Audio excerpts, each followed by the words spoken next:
তো গাইস আজকে ছিল আমাদের যোগার এক্সাম। তোমরা এই ভিডিওটা দেখতে পাচ্ছ, ওটা এক্সামেরই ভিডিও। একজন স্যার ভিডিওটা করেছিলেন, তার কাছ থেকে এই ভিডিও ফুটেজটা নিয়েছি।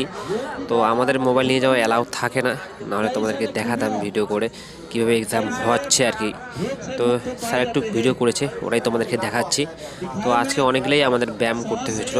স্যার বলছিলেন ব্যায়ামগুলো, ওগুলো আমাদেরকে করে দেখাতে হচ্ছিলো এক এক করে। তো সবগুলোই তোমাদের দেখাতে পারবো না, কারণ স্যার অল্প একটুই ভিডিও করেছেন। আর স্যার দেখছিলেন কারটা ভালো হচ্ছিলো, যারটা ভালো হচ্ছিলো তাকেই মার্কস দিচ্ছিলেন আর কি। এমনি অ্যাভারেজ মার্কস সবাইকে হয়তো দিয়ে দিবে, পাসিং মার্কস, বাট যারা ভালো করবে তাদেরকে ভালো নাম্বার দিবে আর কি, তারাই বেশি নাম্বার পাবে। তো আমিও আছি এখানে, তোমরা দেখতে পাচ্ছ। তো ভালোই লাগলো। আমরা সকালে গিয়েছিলাম, সকাল 5টার দিকে গিয়েছিলাম। তো সকাল সকাল ব্যায়াম করতে ভালোই লাগে। তোমরা দেখতে পাচ্ছ সবাই লাইন করে বসে আছি, দেখতে খুব সুন্দর লাগছিল আর কি। এখানে আছি আমরা প্রায় 600 জনের মতো আছি এখানে।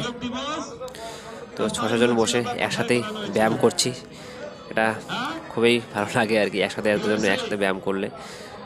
আর ভিডিওটা একটু দূর থেকে করলে আরও ভালো লাগতো, মানে সামনে থেকে করলে। এটা স্যার মিডিল থেকে করেছেন ভিডিওটা। তো আমাদের আর একদিন এক্সাম হবে, তারপরে আমাদের এক্সাম শেষ। এরপরে আমাদের প্যাডের এক্সাম আছে, তারপরে আমাদের এক্সাম শেষ হয়ে যাবে। আর 5 তারিখে আমাদের পাসিং আউট হচ্ছে, তোমাদের শর্ট ভিডিওতে বলেছি আগেই। তো ভিডিওটা এটুকুই, ভিডিওটা খুব বেশি করেনি স্যার, অল্প একটু ভিডিও করেছেন। নাহলে আর একটু ভিডিও বড় করলে ভালো হতো ভিডিওটা, তোমাদের সবাইকে দেখাতে পারতাম, বা সবাইকে দেখানো যাচ্ছে না এখানে। চলো।